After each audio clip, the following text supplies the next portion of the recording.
Episode 6 of the Anything Goes Schools of Mixed Martial Arts podcast, where, anything goes. So, anything Including our goes. accents. And including our accents. I feel like mine's pretty terrible right now, and I'm sorry.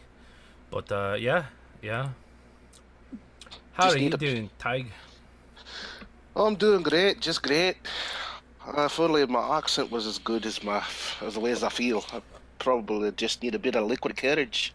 Aye, lad, aye. So, anyways. That didn't last long. No, that didn't last long at all. Um, what was I gonna say? How was your week? What did you do? How was your week?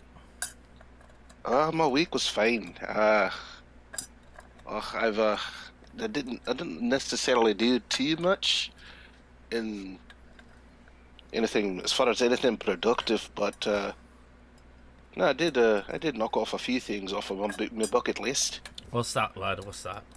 Uh, I'm at least that one step closer to catching myself up with the Marvel Cinematic Universe.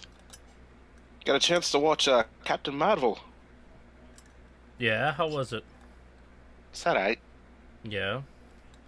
It wasn't exactly groundbreaking, but wasn't a terrible movie either. Yeah, I'm gonna have to catch that one on DVD release. I'm not gonna lie. I'd recommend that. I'm just kind of like, whatever. Whatever. It, Whenever. forever, forever, and ever, my heart and I will always love you forever, and ever, and ever. Yeah, I hear you, man. I hear you. Mm, yeah. Um, yeah, so everybody's like, oh my god, this movie is amazing. But if you actually Basically, it was Hmm? basically the movie was it was watchable. I mean, it wasn't it wasn't as groundbreaking as Brie Larson claimed it was supposed to be. Um, it was kind of meh as far as Marvel movies go. It was like basically it was Iron Man 2 levels of it's a Marvel movie. Yeah. Not Iron Man 2, Iron Man 3, I Iron would Man say. 3. Yeah. Okay. Like it was well made, but there weren't exactly that many moments of when like, man, I feel like this is a well worth investment of my 2 hours of time. Okay. And even the gotcha moment at the end wasn't really all that revealing. Spoilers for people who haven't seen it yet, but basically at the end, you know how every Marvel movie does the whole, but wait, there's more, and then they show you a little teaser thing at the end. Mm-hmm. All they really did this time around was Black Widow, uh, Banner, and Cap are all standing around the beeper that Fury dropped at the end of Iron Man 2 during Yeah. that stinger. And then it just shuts off. And then they realize that, hey, the thing that we hijacked the battery and was sending out a signal, it just stopped sending out a signal. And Black Widow's like, well, send out another signal. And keep sending it out until we find out who's it sending it out to. And then Captain Marvel just shows up and she's like, where's Fury? And that's it. Oh. Uh, why? I mean, at this point, we're all pretty much the only thing we're excited for anyway is the next Avengers movie. Yeah. So I guess I Yeah. didn't really have that much to contribute. No, and I feel like it was shoehorned in there, you know? Sort of, kinda. Um, well, okay. I will say this. Another brief spoiler. Um, for like the very end of the movie. Um, Captain America. Captain Marvel. Carol Danvers. Mm-hmm. She leaves Earth to go do a thing. Does she leave basically. Earth or Earth? She leaves Earth. Earth. Okay. I just wanted to make sure, you know. She well, they welcomed her to Earth, and then she left Earth. Because the movie does actually take place during the 90s. Mm-hmm. That was when Independence Day came out, right? Like 90 something. Yeah. Yeah. So yeah, she came out with just in time for Will Smith to welcome her to Earth. Welcome to Will Earth. Smith was not. Will Smith was not in the movie though. So. Oh, never mind. I won't watch it. Come on. Will not watch because lack of Will Smith. Lack of Will Smith. Will Smith was never in the MCU anyway. It doesn't matter. If he's not punching an alien, then I'm not welcoming anybody to Earth. All right, I will say this though: the beginning, when they do the whole Marvel credits thing, where they show you all the scenes from the previous movies, and Yeah. then they show you the Marvel title. I will say they did a really nice thing for that, where basically, instead of they doing the thing where they're showing Captain America doing the shield throw, and then Falcon doing the superhero landing, and then Iron Man doing the Iron Man thing. Mm-hmm. You know what they did, and I thought this was really good of them to do? What's that? They replaced all of those shots and whatnot, and replaced them all with all the cameos of Stan Lee. Nice. And I thought that's how you do it. That's how you do a send-off. Yeah. No, I'm with you. That's beautiful. Yeah. I give points to Marvel for doing that. Okay. All right. But yeah, but as I was saying, at the end of the movie, she leaves Earth for a thing. Uh-huh. So I'm not going to spoil that entirely. Once again, she leaves Earth.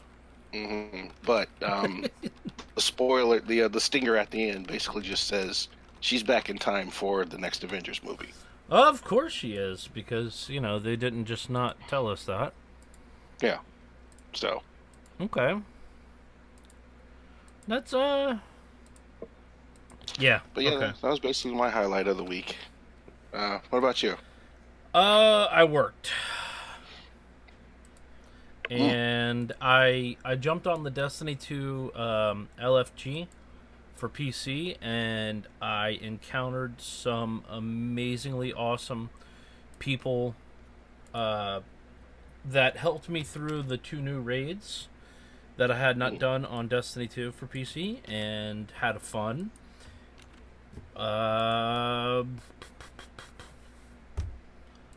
Otherwise, I just worked and kind of streamed and watched some movies. Somebody turned on frickin' Stupid Natural like last week, and we've all been watching it periodically through Netflix.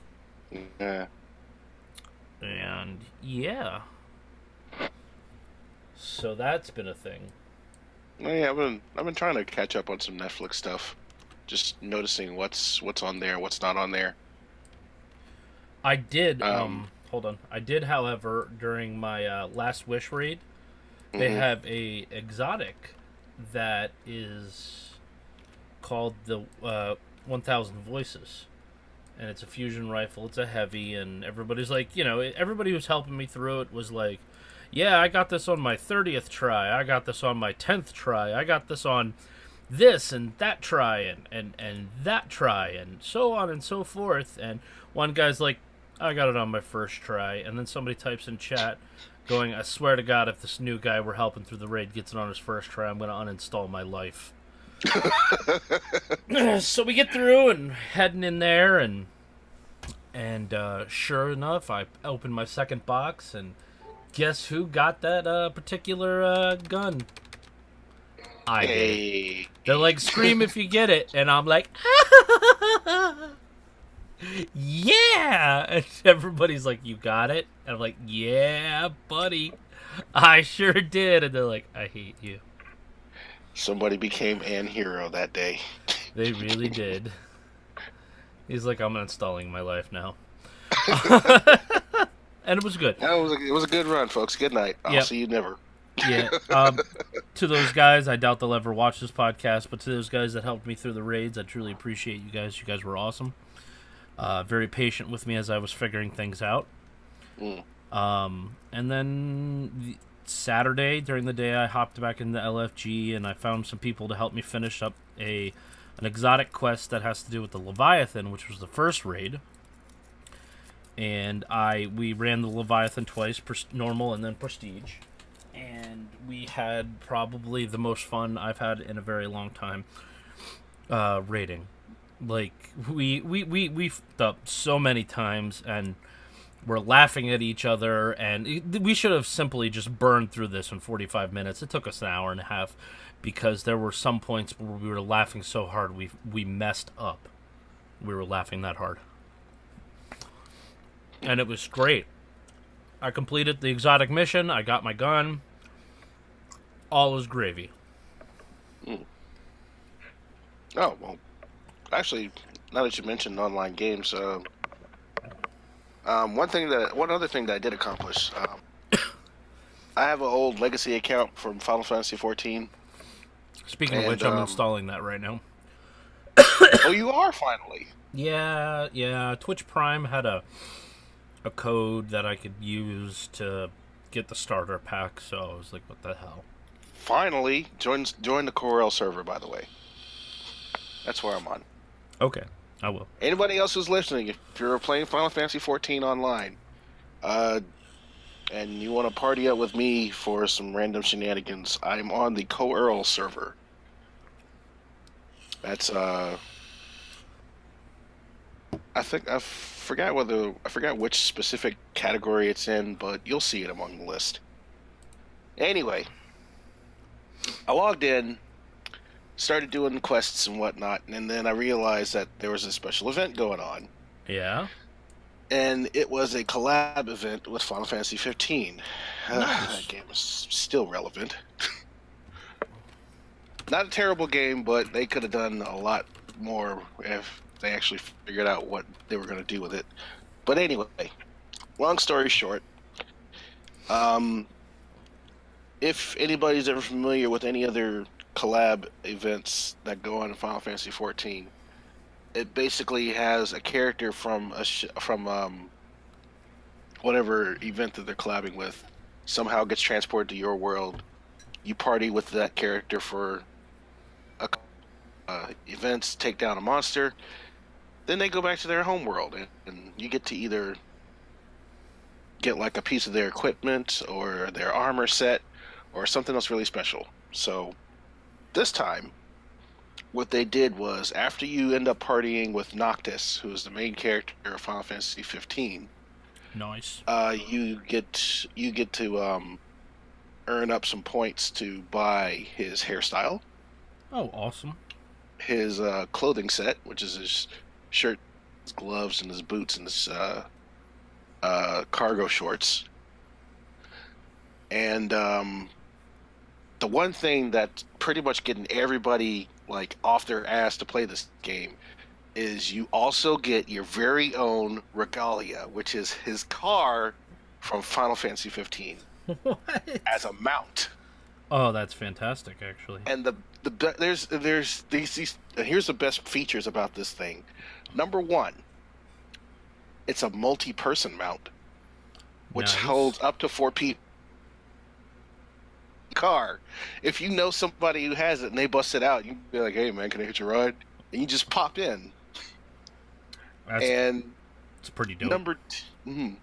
Number two, if you played through all of Final Fantasy 15, you will also know that not only is this thing a car, but it also turns into a jet. So it is also a flying mount. Where we're going, we don't need roads. When he said that, I about fell off my chair. I was like, yeah! We got a flying DeLorean, dude! Hells to the yeah. Oh. And because it's a flying mount, and that means that with the access to the other places, it also means that you can also drive that sucker underwater. Nice. So, yeah. Awesome. Got my Pipmobile all set to go, and I am ready to drive all over the roads of Eorzea in my red mage suit and cane, and ready to pimp out all over the place. I think I'm going to be barbarian. Crush things. Oh, you're gonna be a tank. Yes. Okay. Well, I'll be proud to either heal or DPS for you. Just let me know when you're ready. What do you 'Cause I mean? can't, I can't, I I'm can't stand being a tank. I tank it all. I'll be I'll be the DPS tank though. Oh, you're gonna off tank. Okay. Yeah. Oh wait, there's something in the way. Destroy. Crush, kill, destroy. Played when I used to play D&D, and I really want to get back into it. I'm gonna look into Roll20 again and try to get a Hmm. feel for it. But I created a half giant barbarian. Okay, Interesting. that was just large instead of medium. So instead of a +8 modifier, it got a +6 modifier.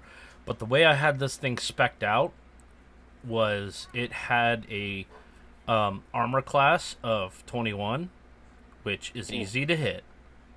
Okay, Hmm. that's not hard to hit at all. Yeah, that's not a as a Okay, tank. It's kind of wimpy, but okay. his health was like 170. God damn. Right. His crit range was 12 through 20.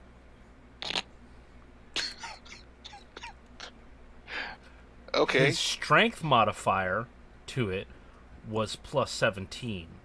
Plus, all the feats I took for one specific weapon gave it like a +26 or some shit like that. After I put all this stuff together, needless to say, I could roll a 1 and inflict about 32 points of damage.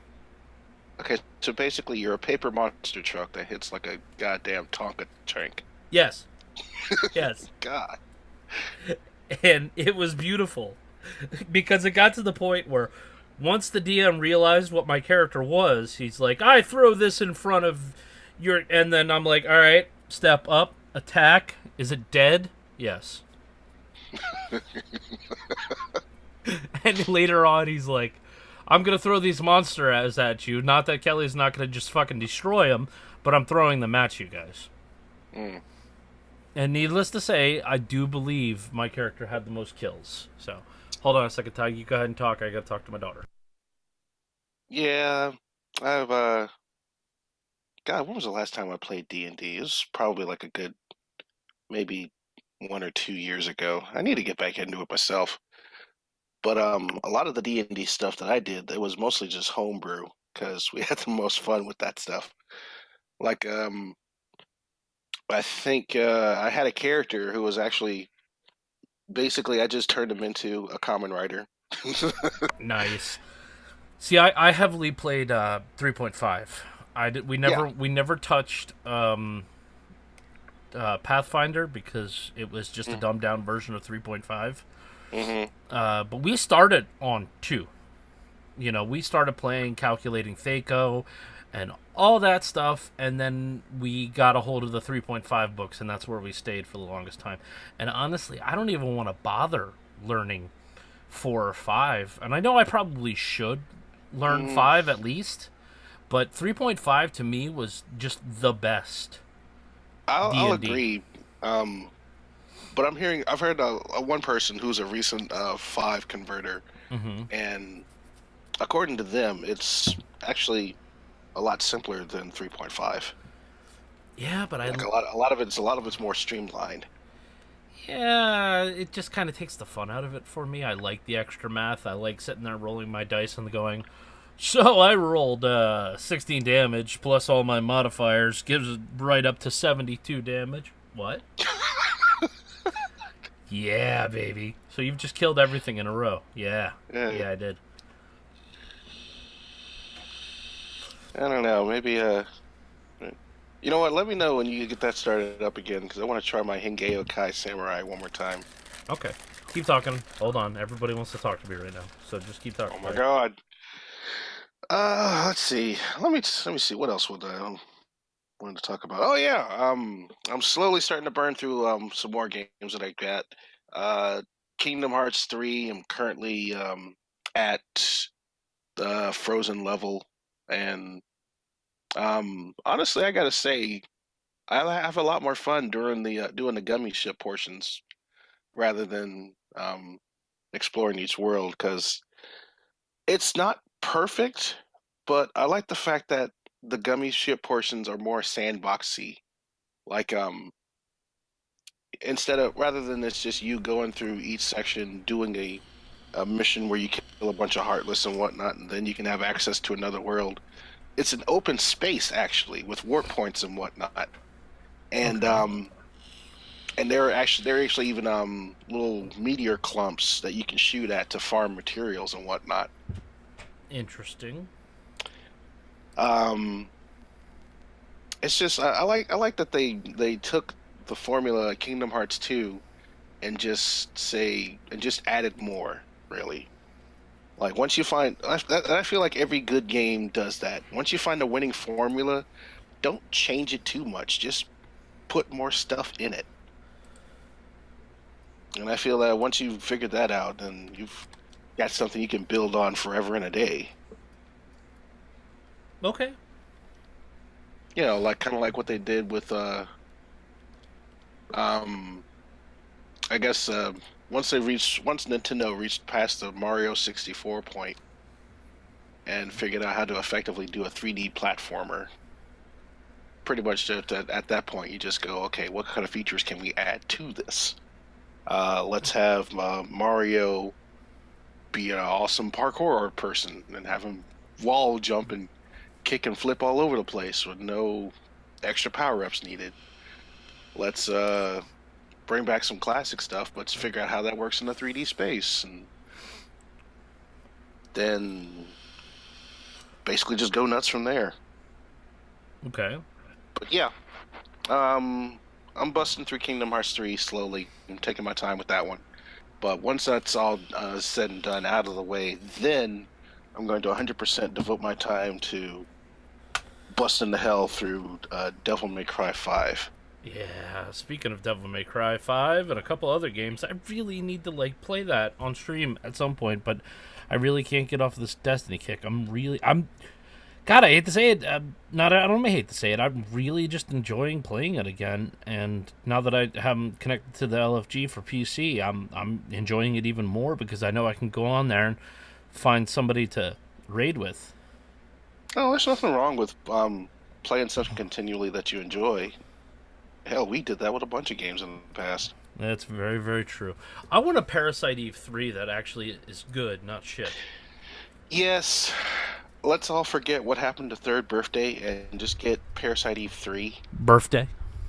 Third Birthday. Third birthday? Welcome to Birthday. Is third birthday on Earth, too? Yes, it is. The third birthday on Earth. Earth. Alright.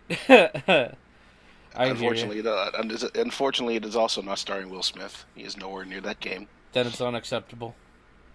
Which is why it didn't sell well. That's Plus, it was also on a PSP, so. Yeah, that didn't help. I think I actually owned a copy of Third Birthday at some point. I know another friend of mine did, and he busted through that game in like less than a day, which is kind of sad. Yeah. Definitely Yeah. Definitely bad. Okay, so anything in the news noteworthy? Oh, yeah. We have a couple things to talk about, and we're going to get into those here soon. I'll punch up the thing for the one particular Twitch fiasco that happened this week, or last week. I don't remember when it happened, but it happened. There was a Twitch fiasco. Yeah, with the cosplaying girl. Oh, her. Yeah. Yeah. So before we get into that stuff, let's go ahead and get some fun questions out of the way. Feel free to answer them in the comment section or in the Twitch chat if you guys are in here. What is your favorite mech anime? We can do top 2. You go, then I go. You go, then I go. But they can be amongst the top 2 because yes. If you're like us, and you know our list is going to be kind of long.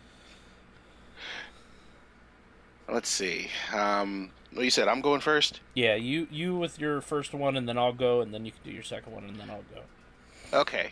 Now, this one's not definitely my top pick, but it's definitely up there in my top 10. And I would have to say my first choice is Go Danner, Marriage of God and Soul. Go Danner. You don't remember that one? Wow, I forgot about that one. Yeah. Holy crap! See, I feel bad now. Oh yeah. I got. Mine are not. Let's yell our super attack move. Oh, that's me in like in Mecha all day, every day. Like Yes. especially when Power Rangers doing that shit all the time. Oh yeah, that's superhero. That's superhero mech anime. That's Oh what yeah, that is. And nothing wrong with that at all. They're amazing. Fucking go, Danner. Oh my god. man, it was the perfect balance of action, mech action, a little bit of combiner mech stuff, I gotta look that one up because and I remember it. I just don't remember. plenty of fan service. And not just for the dudes. There's some fan service for the ladies too. Holy crap! Yes. You're You're. What were you saying, Tony? yes. What were you saying? You remember it now? Yes, I remember watching it with you. Mm-hmm.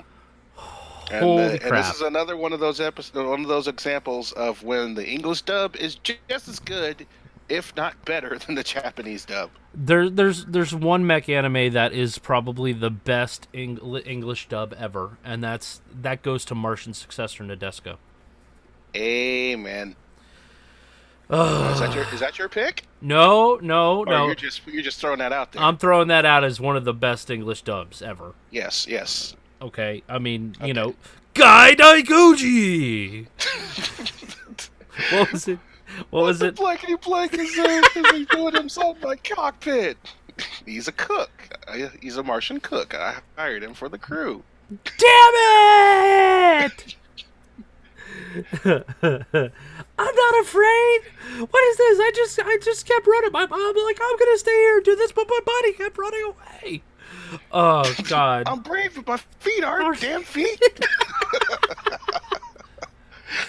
Akito! Akito! Why won't you talk to me, Akito? Thump, thump, thump, thump. Ow, What the hell? heck? I want you to talk to Kept me. ignoring me. But first, empty cans. Go in the recycling bin. I love Martian successor Nadesco. If y'all don't know where all these random quotes we're spilling out are from, go watch that show. Yes, Especially the English dub. it's well worth it because they try to stick as true as possible to the Japanese translation. There is actually one scene in the anime that I know of where they just took the direct translation and put it in there in audio. And that was the boardroom scene in one of the later episodes where they're like, well, guys, I guess we're doomed. Bend over and take it up the ass. Oh, man. It's like shows that take the source material, are able to stick with it as much as they can, but can have like all the fun with it with the dub. Those are the best kinds of shows. And they're becoming more and more rare these days with voice actors trying to, voice act as best as they can. But hell, if you can't do something and enjoy doing it at the same time, then what's the point? Everybody in the world seems to want to talk to me right now. Right as I just start this, everybody wants to talk to me. Exactly. Okay. You're an important person. Yep. Okay, now my choice, and your turn. And it's because I love the series, because I fell in love with it at AWA, and I've been just in love with it since then. Is Full Metal Panic. It is one of the best like mech slice of life high school romance animes I've watched. It's great because it takes multiple ones and slaps it all together.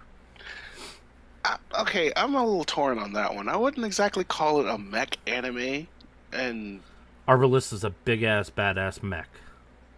Arbalists are pretty the, badass, yes. And the M9s that they all run around, and the Savages. I mean, Sosuke Sosuke Sagara is like amazing. he's like, oh, this is a savage, and he starts tearing things apart with this old ass piece of equipment. I mean, it's awesome. It's a mech anime, but it's also a high school romance. Well, see, that's the weird part. Like, I wouldn't really call it a mech anime, and more or less call it just an anime with mechs. It's a mech anime. That's just how I feel. But It okay, is. I'll give you that one. My All waifu's right. better. Your waifu's shit, Coming at me with Go Danner. sir. Just Okay, because I have a wider selection doesn't mean that the listen, quality listen. sucks or suffers from that. Sosuke would stomp Go Danner. Anyways, let's go. Let's go before we get into this argument. Really? Sosuke and his one little tiny ass mech that could barely handle maybe less than 2 weapons. You think he can really take on Godanner, who who takes on giant kaiju with nothing but its bare freaking hands? Yes. Okay, sure, whatever. That's, well, that's just like your opinion, man. All right, so what's your second option? All right, my second one. You know, I'm gonna have to go to the 90s with this one, because I'd have to say this is the one that legit officially got me into mech anime or mecha in general, and I'd have to say Gundam Wing. I see a lone white reflection. Dude, I knew you were going to choose that one. And Yeah. as close to my heart as Gundam Wing is, Mm-hmm. I can't say that it's my other choice. I have since then fell in love with so many more animes, but big shout out to fucking Gurren Lagann, okay? Because it is one of the most phenomenal mech animes out there. It is, absolutely. It is. It is indeed. It is probably Gainax / Studio Trigger's greatest achievement outside of Evangelion. Absolutely. Now, I did not mention Evangelion. That doesn't mean that it's not on my top 10 list. No. But the reason why I put Gundam Wing on top of mentioned it instead of Evangelion is because, number one, like I said, Gundam Wing was my entry level to mech anime in general. I wouldn't know what mechs are or how cool they could be if it wasn't for Gundam Wing. That's right. If it wasn't for Hiro Yui and Duo Maxwell and Troa and Wufei and hold on. If it wasn't for Hero or Troa, right? Katra, fucking Wu Fei. That's right. Ugh. And you can't forget Zex. Zex Marquis. Zex Marquis. Yep. Oh yeah, and I mean I'm with you on that one. I agree, but it's not my other choice, and I'm probably gonna get a lot of like boos for my next choice, but I'm gonna go with fucking Knights of Sidonia. Really? Yes, and here's why Knights of Sidonia. Okay. It is a post-apocalyptic world. Mm-hmm. Humans have been driven off Earth. They're in a seed ship going through the universe, trying to find a new place to be home. It feels hopeless, but there's still hope. They have done amazing things with science in that. Like, humans are no longer born with a designated sex. They can actually change to match the sex of whatever their partner they choose is, which is an interesting idea. Because if you're trying to repopulate and you have more men than women, it's hard to repopulate and keep the gene pool clean. But if everybody's born asexual and then changes to fit their partner that they choose, then you're still the gene pool can spread cleaner. Intriguing. Yes. And it is a sci-fi anime, which I love science fiction. The idea of this might be the last of humanity, because there were 2 seed ships that they know of that managed to get off Earth with humans on it. The other seed ship they haven't heard from in 700 years. As they went different directions, the distance between the 2 was so far that it took like 100 years for their final message to catch up with Sidonia. And it was, good luck and God with you, God be with you. And that Godspeed and all that. Yeah, Godspeed and good luck and all that stuff. And that was the last they ever heard of it. So they don't know what happened to that other ship. And I really want to know what happened to that other ship. Like, I want an anime, I want a manga series that follows that other ship. I would buy it what that kind of reminds me of, actually? What's that? That kind of reminds me of the plot of both Phantasy Star Online and what's that other game? The Star Ocean series. Yes, which are great stories. And I love the idea of it. I like the mechs, and I'm completely drawing blanks on what the mechs are. Now, the main character, he is very much a Deus Ex. He is, spoiler alert, if you guys haven't watched it, I highly suggest going to check it out. They're about, it's kind of fuzzy, but I believe it was 100 years before all of this happens. The Ghana, which is the main bad guys, attacks the Sidonia. Okay, and there was a hero, like a great hero, and his Sugimori. That's the name of the ship, Sugimori. Hold on, I'm gonna get names here because it's gonna bug me that I don't remember names. Sugimori fights the Ghana and repels it, and the main character. By the way, Johnny Young Bosch does the main character's voice. Hey. La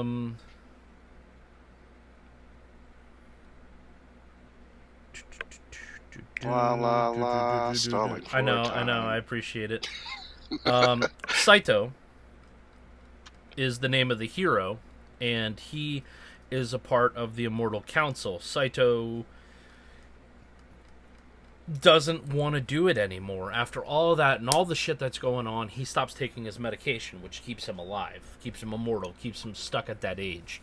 And he disappears, and he shows up years later as an old man, and they had a sample of his DNA. Now, he destroyed all of his clones before he disappeared, because they can clone themselves and copy themselves into different bodies to keep going if their body's too damaged. Good Lord, these people had backups. Dude, their scientific advances are fucking insane. There is actually a group of sisters that are named 1, 2, 3, 4, 1 through 24. That's their names in Japanese. Okay, that's how it is. They are a clone of their mother, and she names them all 1, 2, 3, 4, 5, 6, 7 through 24 in Japanese. I mean, not only do these guys have they figured out how to disconnect themselves from the mortal coil, but they've also perfected cloning. Yep.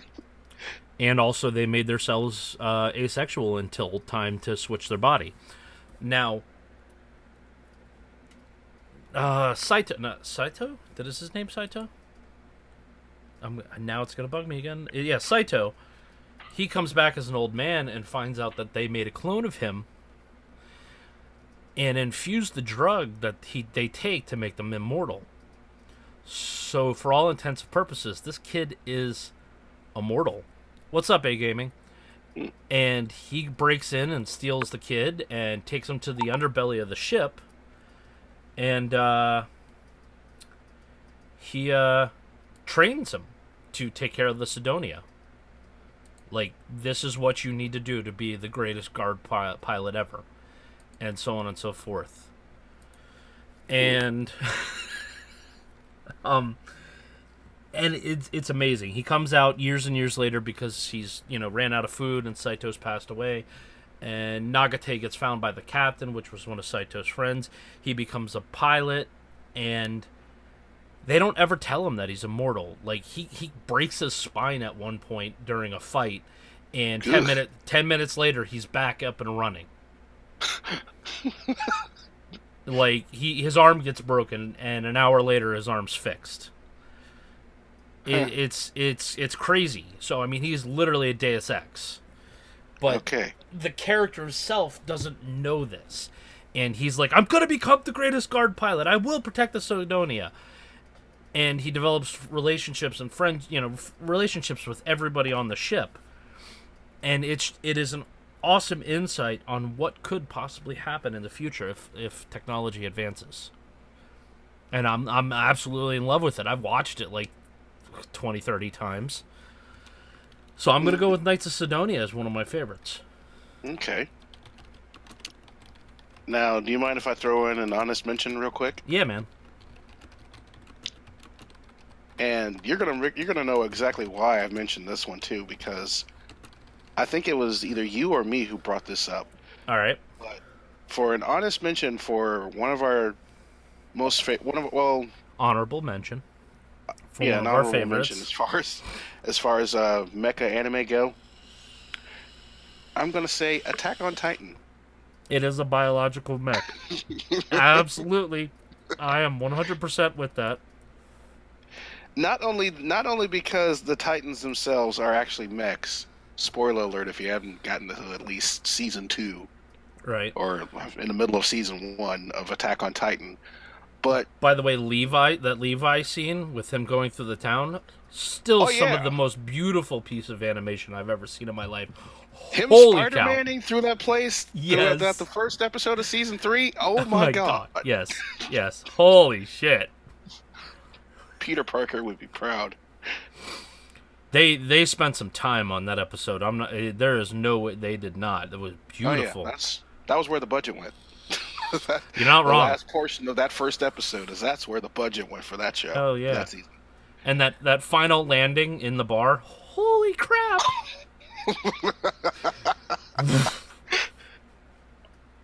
Yeah.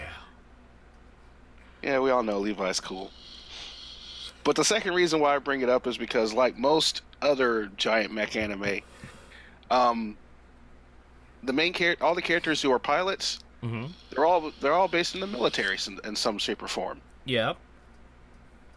Like the entire Gundam series, all the pilots, even if they're not part of an official military faction, have all had military training, or some sort of guerrilla training in order for them to effectively pilot these giant robots. And the whole Gundam series takes place during wartime, or during some period before or after wartime. Yeah. So I find it highly appropriate that Attack on Titan, especially with the current developments going on, people are not sure whether to classify it as shonen anime or whatever. We all know at the depth of our hearts that it is at its core a mech anime. A giant mech anime. Absolutely, it's a giant biological mech. That's all it is. Exactly. Mm-hmm. More biological than the Evas in Evangelion. Hell yeah. Speaking of Attack on Titan, and the company that made Attack on Titan also made this show, Kabaneri of the Iron Fortress, or Kotetsujo no Kabaneri. Mm-hmm.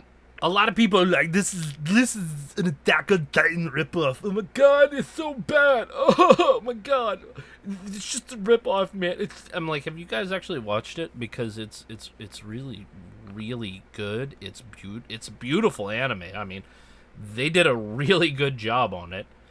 If anything, it's a steampunk Japanese version of World War Z. Exactly. And I love it. I love the idea of the trains and the stations, and the complete steampunk era of it is beautiful to me. And I'm like, yeah, okay, I see the similarities. It's made by the same company. Of course, it's going to be slightly similar. Mm-hmm. But it's its own beast, you know? Yeah. It completely is. And Like, I like the characters. I absolutely love the characters. And I will say this too. A lot of anime these days are hardly original projects. Most of them are based off of currently running light novels. Yes. Yeah, Um, absolutely. and the more popular ones that get adapted into anime are based off of the more popular um, Light novels. light novels. And each of the popular light novels all take key notes from stuff that works, which is Yes. why they're popular light novels. And why they're so similar. Because they take key notes. Now, Cabaneri is actually an original. It's not a book. It's not a manga. It is an Mm, original anime. They created it and used a lot of stuff that worked, mm. which is awesome. Um, what is it? A lot of the anime from Shonen Jump, or any shonen anime that comes out, they all take bits and pieces from each other that work, um, and incorporate it into their own little thing. But Absolutely. if you're able to sell it that way, no matter where you get your source information from, as long as it works, then really, what's the problem? Exactly. It's like Naruto is just Dragon Ball Z. My Hero Academia is just Naruto, Dragon Ball Z. Black Clover is just Naruto, Dragon Ball Z, and My Hero Academia. As Cartoon Network so put it at one point. We got Naruto, we got Naruto's son, we got Green Naruto, we got Black Naruto. I mean, that's all it is. And there's nothing wrong with that because we like the difference in the stories and we like the idea of what they're doing. And And that if you is throw in okay. One Piece in there, you got Naruto with pirates. Exactly. Well, technically, it would be Naruto would be One Piece with ninjas. Oh, there you go. Yeah. So I mean, sorry because One Piece came out first. I'm pretty sure. Yeah, One Piece came out first. Like, came out a million years ago. Ugh, Still going. and it's still going. He'll never find the One Piece. No, in fact, he had plenty of chances to find it, but legit destroyed the actual thing that would take him to it because it would destroy the adventure. Oh, Jesus Christ! All right, Inuyasha. But yeah, no, just yeah. So Cabaneri is a really really good show to me. I like the world. I like the characters. I like what they were going with it. I can't wait for the movie and the third season and the second season. I'm I like excited it. for it. I really am. Um all right. Looking forward to see my girl Mume back in action. Hell yeah. Um on to the next one. Favorite anime fight scene. You guys make sure you answer that in the comment section or in the Twitch channel. What is your favorite anime fight scene? I'm gonna go this time first. Please do. And one of my favorites, and still is, and we all knew he was gonna win anyways because of who he is. But it's Saitama versus Boros at the end of Mm, season 1, and it's mm. because that fight was so fucking hype. Oh yeah. I mean, it was so hype. We knew he was gonna win. I mean, there's no ifs and or buts about it because that's the theme of the show. But he kicks him so hard it sends him to the moon. I mean, there are punches in there that are like earth shattering, and it's so amazing, fun, laughing, so absurd. It makes it so much fun to watch. Yep. I mean, that's literally where I stand on it. It is awesome. I will agree 100%. Um, Even when you know the outcome of some fights, It's still you so still want to see the fight happen. hell yeah. I agree. All right, what's yours? Hmm.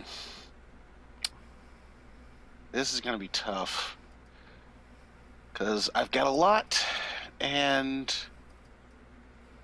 I really not sure like how to compartmentalize them all. But I will say one of my favorite ones, not because of its length, nor even for its animation, but for precisely what happens during it Okay. and how it's concluded. One of my favorite fight scenes is during the movie version of Poltergeist Report with Oh, Kuwabara versus the one sword demon who can copy other people's abilities. Oh God, yes. In a true test of guts, I always win. That's right. In a true contest of guts, I have never been beaten. And he just haymakers the dude out of nowhere. And here's the thing: before that fight, even before he takes him out with that literal one punch, right? Before that, all of that even happens, they have like maybe a 1 minute sword fight where it's revealed to him that the demon he's fighting can copy other people's abilities. Yep. So that lasts for about maybe a minute or so. Then Kuwabara was like, "Oh, that's cool, but guess what? I just found out how to do a new technique. I just learned a new killing technique." Burns, like, he basically level 3 burns all of his meter and Kamehameha blasts the dude, and he's like, but the demon's like, "Thank you for showing me this awesome technique," and he does the same. And at the end of that technique, they both power beam clash and they cancel each other out because it's the exact same technique. But what the demon doesn't know is that it literally burns all of your spirit energy in one last attack. So Kuwabara, the legit dumbest character in all of Yu Yu Hakusho, outfoxed this one demon by knowing that he could take him out in a bare knuckle fist fight. Because the demon dude is just one of those typical, "Oh, I'm so pretty than you. I'm so much more pretty powerful." boy demons. It's like, "I'm all about skill. Power is nothing if you don't know how to use it." And just owns him in one fell swoop. It's just awesome to watch. You're not wrong. I can't believe I forgot about that. That is that is a fantastic fight scene. Oh yes. Oh. It's not the longest fight scene, but it's one of the most satisfying. So now I'm about to pull in my shonen love here and say that Naruto versus Sasuke for their final fight. Oh. In Shippuden. In Shippuden, after the Great War is concluded. Yep, and they're out there and they beat each other to the point where they're exhausted. Like, all these super techniques, and you actually see in there, like, Naruto's trying to do the Kagebun, and Sasuke is completely like blocking him from doing it. He's like slapping his hands away every time he tries to do the Kagebushin. Yeah, actually, if I'm remembering that fight correctly, isn't he like borrowing Naruto's hands to do some jutsus himself? Yes, they are. They are using each other's hands to complete jutsus. They do that to each other. Like these are two people who have fought next to each other and against each other for so long that they know each other through and through, and they're sitting there completing jutsus with each other's hands, to do things, and it's amazing. And it ends with the two of them like completely depowered and in the water, just fucking slugging it out. I'm talking just beating the hell out of each other to fucking prove who's better.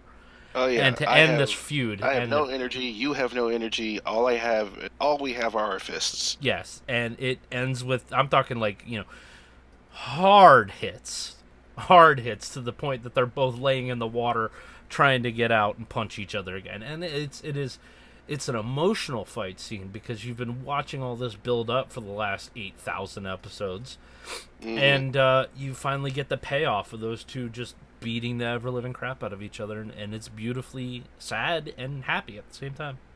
Especially when you see how they really end up at the end of the fight, though. Don't they lose their arms, or is that later? Yeah, they each at the end of the aftermath, after they've done slugging it out, and they somehow find the chakra able to pull off one final attack for each other. They both end up losing an opposite arm. Yep. And they're just sitting there bleeding out, voicing their grievances to each other, and they finally end up becoming friends. Like 100% true blood brother friends. Yeah. So right as they are about to die. yes, and it's an amazing fight. I Mm. mean, awesome fight. Not as hype as Saitama versus Boros, but damn, it's good. That's a different type of hype. Um, we're gonna throw out a couple honorable mentions. Any fight Mm. with Joseph Joestar, Yeah. and Hell, any stand battle no, these I'm days. talking Haman. Oh, Hamon. Oh, Hamon. Joseph. Yeah, not Jotaro, Joseph. Sunset Overdrive. And the final fight between Dio and Jonathan. hmm That was an awesome fight. Um, All right, so what's your choice? let's see. My honorable mention choice. Yeah.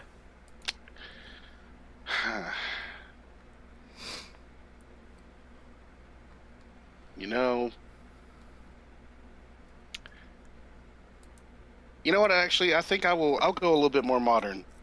This time, something a bit more recent, Okay. because it's another one of those you could see the conclusion a mile away, but damn it if it's not an awesome spectacle. Okay.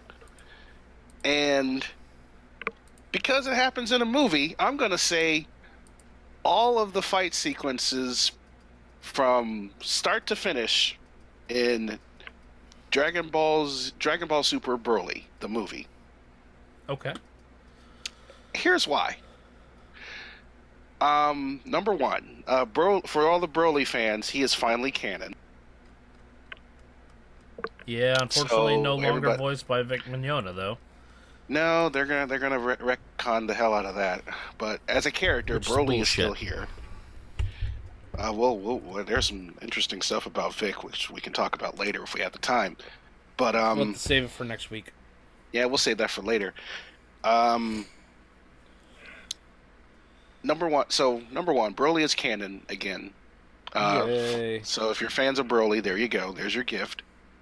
And not only is he canon, but he's also alive. So you may be into some future stuff, not just OVA movie stuff too.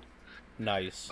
Number two, compared to how how Broly fought people, or fought Goku and Vegeta in um, the original Dragon Ball Z timeline, compared to how they handle him this time around, it is like almost a night and day picture. Because whenever Vegeta gets into a fight, it usually starts with him acting all badass and then getting his ass handed to him on the silver platter that he keeps chucking at people, right? Yep. Vegeta actually holds his own pretty well. Like, Nice. even gets to the point where our boy finally gets his moments to shine. He gets the upper hand on Broly quite a few times, and this is even before he decides to go Super Saiyan God Super Saiyan, or Super Saiyan Blue. Okay. And because it's Broly, we all know that Broly is going to be, tough to beat, and especially once he finally figures out how to go Super Legendary Saiyan for the first time. Mm-hmm. But even then, we still had our moments where even when Broly was going Hulk smash all over the place, Goku or Vegeta still kind of had, a bit of an upper hand on it, because not only were they Super Saiyan gods compared to the guy who's just a legendary Super Saiyan, Mm-hmm. He was just berserking all over the place, and Goku and Vegeta had a plan. One of those plans definitely involving probably the return of one of my most favorite characters, who is also now canon. Uh-huh. Not Vegeta, Gogeta is back, ladies and gentlemen. Nice. And because Goku and Vegeta can go Super Saiyan Blue, he can too. Nice. But here's the catch. All right. This is since we're going by new canon time, this is going to be the first time Vegeta learns the fusion dance, Oh God. which means they're going to fail the first few times once they're taught how to do it. Oh And you boy. all know how long it usually takes for the fusion to last, right? It takes about 30 minutes, whether you succeed or you Not. fail. Yeah. So here's what happens. Goku and Vegeta are getting their ass kicked by Broly because they're tired and they're running out of options. And Broly is just about ready to destroy like everything around him. And Goku, in all of his brilliant tactics, grabs Vegeta, starts heading towards Frieza, and says, "He's your problem now," and bamps out of there.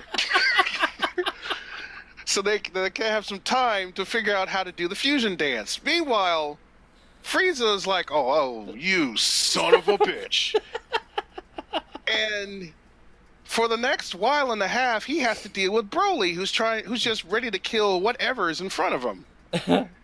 So Vegeta and Goku, I'm just spoiling this for the hell of it. I don't care, people. You need to go watch this movie. It's beautifully animated. Vegeta and Goku go to Piccolo so they could be taught how to do the fusion dance. Of course, Vegeta protests and whatnot, but they finally eventually start doing the training. But they screw it up because either the angle's wrong or the power level's wrong or Vegeta's just not doing it right. Uh-huh. And each time they screw up, Piccolo tells them, "Okay, you guys didn't do it right. You got to wait another 30 minutes before we can try it again." So while they're practicing how to do the fusion dance, Frieza is straight getting his ass whooped for like an hour and some change. That's funny. That was probably the best part of the entire movie for me, knowing that figure out how to last hand up over Broly. Frieza is getting the butt whooping of his life for a continual hour and a half. That is pretty damn funny. Okay. For that reason alone, I will say that probably one of my top 10, if not top 3 favorite fight sequences. Hell yeah. That I need to watch that movie. I need to get around to watching stuff. Me and my brother saw it in theaters the weekend it came out, and that sucker was packed with fans. Hell yeah. Like when Vegeta and Goku first did their Super Saiyan God transformations, everybody clapped. Nice. And then when Gogeta showed up, oh man, there was not a butt in the seat in that entire room. Everybody just stood up and was like, "Yeah, that's my boy." That's awesome. Oh man. Okay. So, all right, let's get into the meat and potatoes, and then we'll wrap this up. Okay. While a couple episodes we talked about the Jordan Peele thing, with him saying that he wasn't going to cast a white dude. Not that he has anything wrong with white dudes, but he's already seen that movie. Blah blah blah. Should have never said it. That. Yeah, should have never said it. It was dumb. Just do it. Okay. Yeah, now, just because it's the right kind of thinking. Well, in a way, it's the right kind of thinking, but don't just go out and say that because it's going to cause one problems. of those things where you don't just say that stuff. You just do it. Yes. So, because the system's broken. Because of the fallout, people were like, well, there's a lot of miscastings out there in Hollywood, or white people, instead of having white people play these characters, then, they should have had people of color. And a lot of the movies I agree with, okay, except for 2.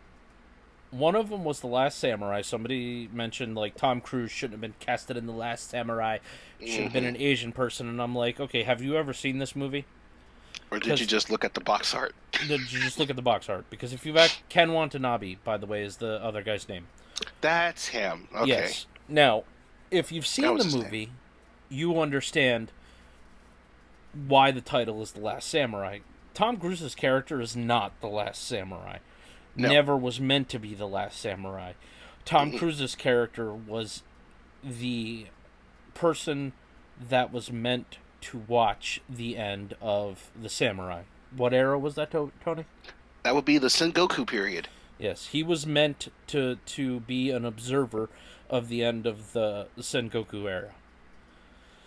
And he would absolutely be a white guy because his character was a general in the American Army who was brought over to Japan during that time period. There would be no black or Asian or anybody else. It would have been all white people to train the Japanese troops how to use weapons. And the leader of that samurai had a dream of a white tiger fighting off samurai and killing one of them. And when he was fighting them in the fields, he had a flag with a white tiger on it, and he killed one of the samurai. And that was the whole prophecy, the view of the person who was going to see the end of that. He was supposed to be the observer of the end of that. Not a samurai, but an observer, to stand with them, learn with them, be with them at the end of it. It's not even a white savior thing either, at all.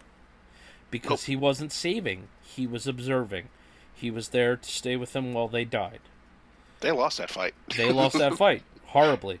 And he was there to watch it and to carry on that particular story. Not to say, this is my culture. No, not at all. It was to be an observer. So that way they were not forgotten.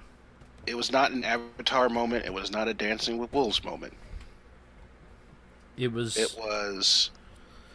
I am with these people now, and I am not a part of their culture, but I will respect it. Yes.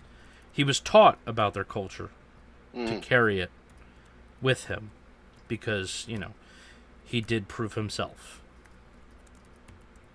And if you think about it, the title, The Last Samurai, we already discussed, it wasn't Tom Cruise, but it was Ken Watanabe's character. Yes. Because I want to clarify something. Not every foot soldier that fights in any of the wars in Sengoku era of Japan and whatnot are samurai. Samurai is a title that you don't just earn by working hard or by paying your way into it. There are very, very strict rules for being a samurai. Like 9 times out of 10, you had to be born into that role. Yes. If your grandfather or your father's father or your dad wasn't a samurai, 9 times out of 10, you're just going to be a regular ass dude. Yep. You'll be a foot soldier or a farmer. Yeah. And all the foot soldiers, they were just regular ass dudes. They were farmers, they were fishermen, stuff like that were called to war. Mm-hmm. So that's the part that bothered me. I was like, okay, a lot of these other movies, I get it. I can understand that. But that one? No. Watch the movie before you make assumptions like that. Yes. And the other movie that was brought up was Ghost in the Shell. Scarlett Johansson being casted as the Major. And if anybody's actually ever watched the Ghost in the Shell movies and the TV shows or read the manga, they would know that it didn't matter if Scarlett Johansson was Major or not, because Major changes bodies faster than I change underwear. And I change my underwear every day. See, Makoto Kusanagi, she will always be Makoto no matter which shell that she's wearing. But all of the shells that she has at her disposal are they do not have a set gender, nor do they have a set race even. Like, nope. One of her shells, I think, if I'm remembering correctly, is like a black dude. Yeah. It doesn't matter. It really doesn't matter. Uses them. She wears shells like we all wear suits, Yep. basically. Oh yeah. So Hence the title Ghost in the Shell. yes. So Scarlett Johansson's casting as Makoto, I don't have too much of an issue with it. Now, what issue I do have with is how they retconned her backstory, and that they like gave her like a new name and whatnot, and she only just realized at the end that she was Makoto Kusanagi. Um, and the company that gave her, or what was it, Section 8? Or is it, or Section 6 that she worked for? I think it was Section 6. Yeah. Yeah, Section 6, only just given her that, shell to serve their purposes and whatnot, and erased brainwashed her and erased her past memories and whatnot. I didn't agree with that stuff, and that didn't sit well with me at all. And the fact that that was the original plan, and because of fan backlash, they retconned that in the middle of the movie, at the end of the movie, just to say, yes, you've been Makoto Kusanagi all this time. You've just been brainwashed. I'm your mother. And that's just lazy. You know what's funny though is there's a guy named that Japanese guy. I can't remember what his name is, but his YouTube channel is that Japanese guy, and he went around and he did interviews in Japan about people who watched, for people who've seen Ghost in the Shell in Japan, and they're like, yeah, we liked it. Mm. The Japanese didn't care; they liked the movie. Yeah. They're like, her mother was a typical Japanese mother. It was great, and honestly, it's Americans that are getting upset about it, and I'm like, guys, shut the fuck up. It's not even our IP. We do not own Ghost in the Shell. It is not even from our country. We are lucky. But no, Zord, we live in the age and era where you have to be offended for someone. Right. I'm offended for everybody who's offended. I'm offended for you. Yes, I'm offended for you. There we go. And yes, they could have picked somebody else. ScarJo is probably not the best, or ScarJo is probably not the best choice. But if you follow the theme of the story, it doesn't fucking matter. It really doesn't. It's like Altered Carbon. Somebody was like, "That's whitewashing," and everybody who in the cast was like, "What? Have you ever read the books? Have you seen the show? Because the bodies don't matter at all. Literally, your body is. They call them sleeves, not even bodies anymore. They call them sleeves. Wow. Yeah. I'll just re-sleeve you, no problem, because the bodies don't even matter.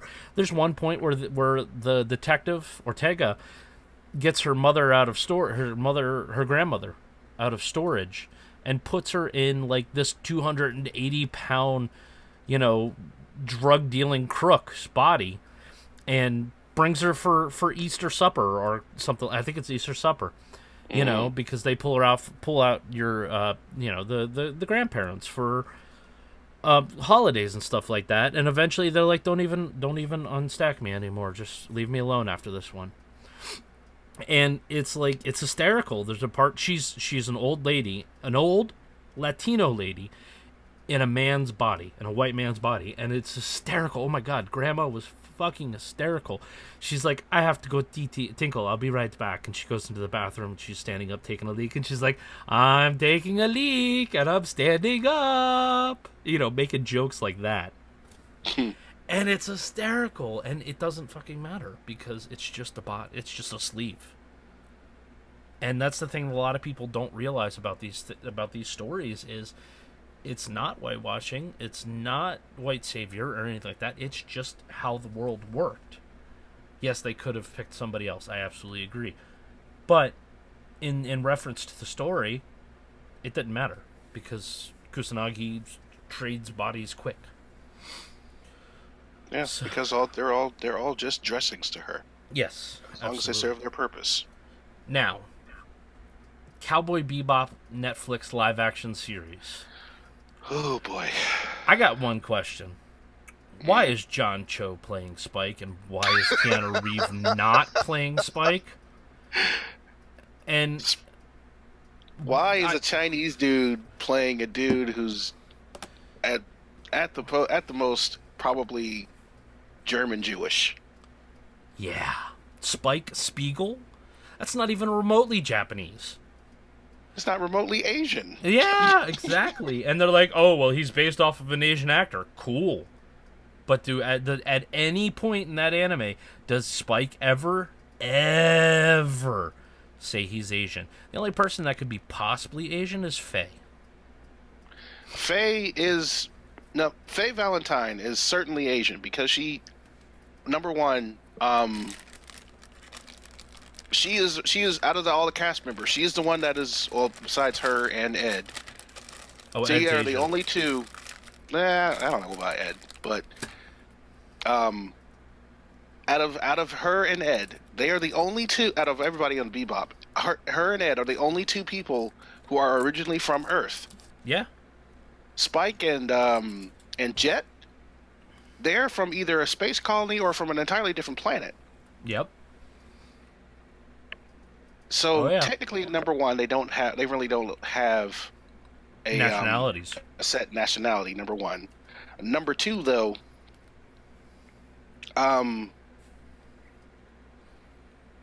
Spike, the only Asian thing that we see him do is practice Jeet Kune Do.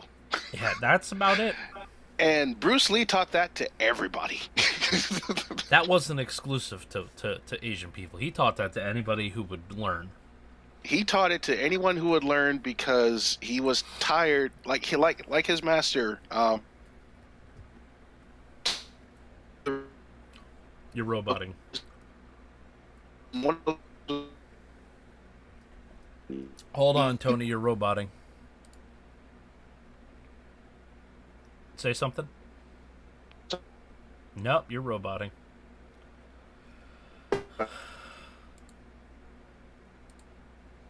You there? Hello? Tony? Man down! Man down! Tony! Nope. Still roboting. Domo arigato, Mr. Roboto. Domo. Domo. Domo arigato, Mr. Roboto. Domo. Domo. Oh, it's me. Hold on, Tony.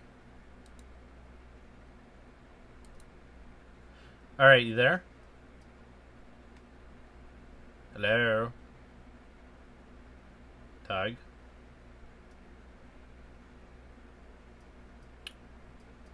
Can you hear me now? Yeah, there we go. That was weird. Yeah, no, apparently Discord was having itself a heart attack. Thank you, Discord. Right. Okay, so, what were you saying? What was the last thing you remember hearing me say? I don't remember. Something about Jeet Kune Do. He taught everybody that regardless. And then Spike was... Well, yeah, looking at Spike, really the only thing that we know about him is that he's a dude that practices Jeet Kune Do. That's really the only remote Asian thing that he's ever done. Yeah. He doesn't speak any sort of other language besides, well, it's the future now, so it's going to be, what, Terran? Yeah, it'd be Terran. Yeah. And he doesn't necessarily wear any, like, Asian clothing. Hell, he's always in that scruffy-ass suit and boots. Yep. The only clothing that he wore that was remotely tied to any sort of nationality was that one time he wore a sombrero. And that was just for a disguise. Yep. And that's it. So, him and his philosophies and whatnot, you could possibly say they may be remotely nationalistic or tied to some sort of nationality. But the character Spike himself, definitely he could be some sort of everyman. Jewish, man. You said And it. with a Yeah, Spike with the Spiegel. last name, what his name, Spike Spiegel. Yeah, I would picture somebody who's German Jewish, especially with that Jew fro of his. exactly. That's what I'm saying, and that's why Keanu Reeves should be Spike. Keanu Reeves would have been a very good choice. In fact, he was the obvious choice for a long time. Really was the obvious choice. I'm sitting here going, wait a minute. He knows martial arts.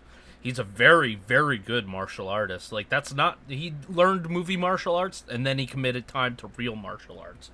Okay? Yeah. So he knows how to do it. He knows how to handle a gun. He is literally the best choice for Spike. And throw Jufro on him. He'll be fine. Right. I mean, hell, you don't even need to do it. Tell him to grow that shit out and, make up that shit up. They go ahead. Now another thing I wanted to mention. The guy who they chose to play Jet. Mustafa Shakar. I was about to mention him. Yeah. Um, I'm a little torn on this one.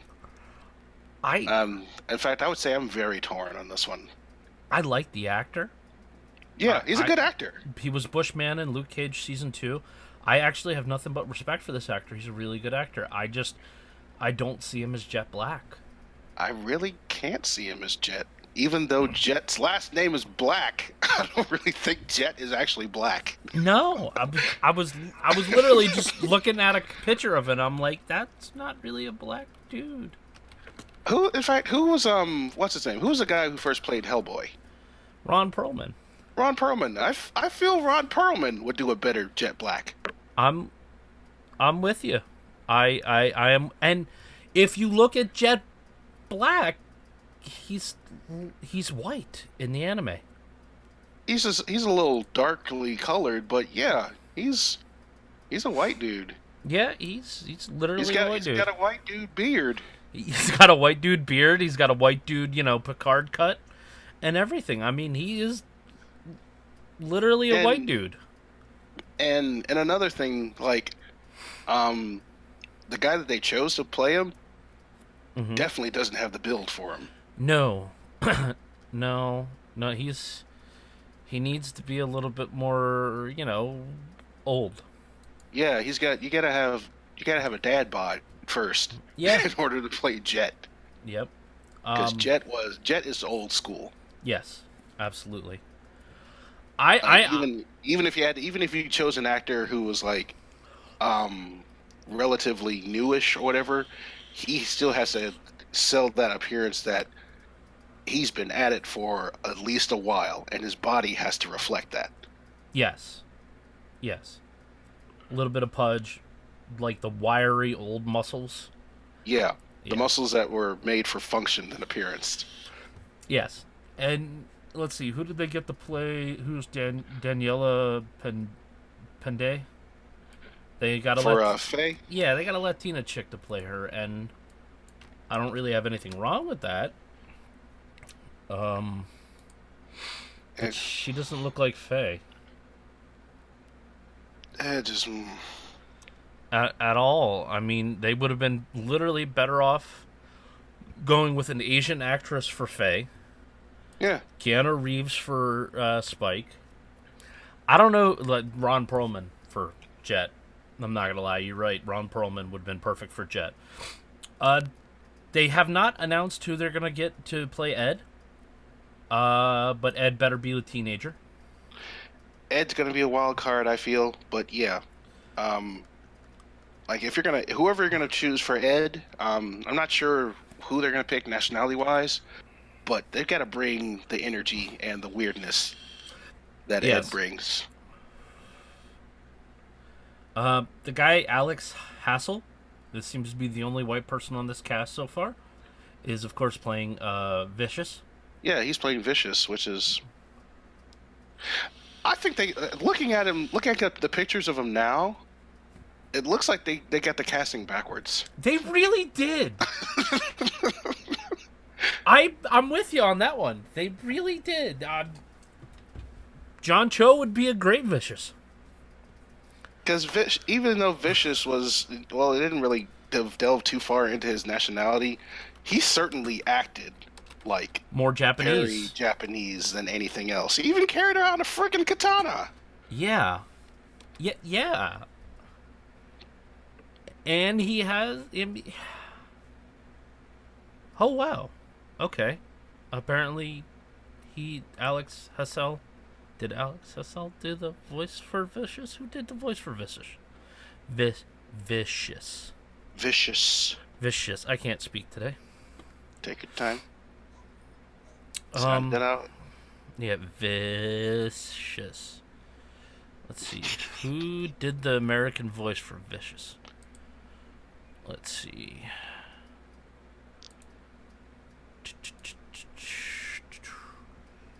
Cowboy Bebop.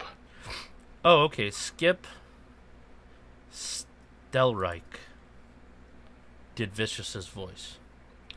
He was in Naruto, Akira, Street Fighter, Ghost in the Shell, Second Gig, Fist of the North Star, Bushido Blade 2, Wolf's Rain, Appleseed, and Trigun.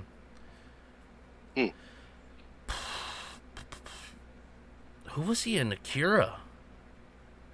He was in Akira? The new dub? I don't know. I'm about to find out. He was... Okay. Judging by his pedigree, he definitely couldn't have been from the old dub. He was Ross Syllabus in Armitage the 3. He was Ross? Yeah.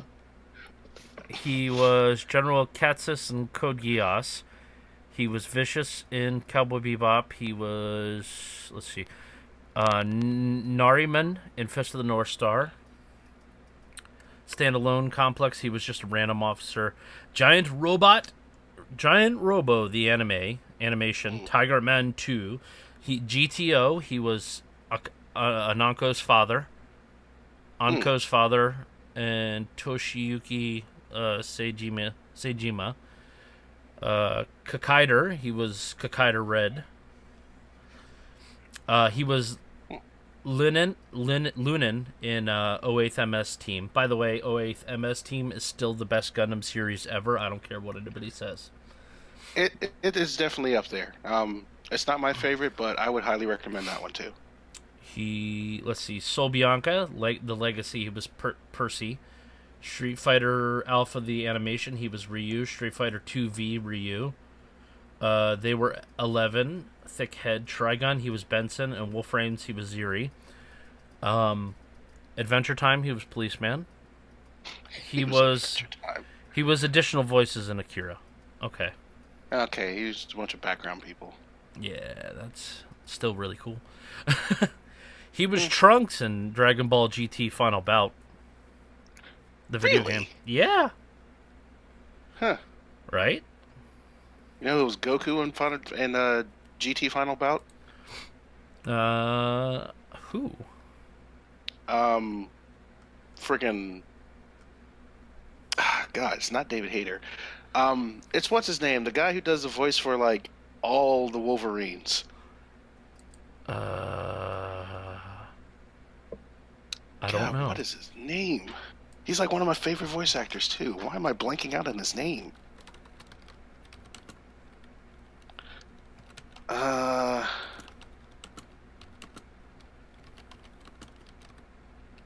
God, Steve Bloom. That's who it is.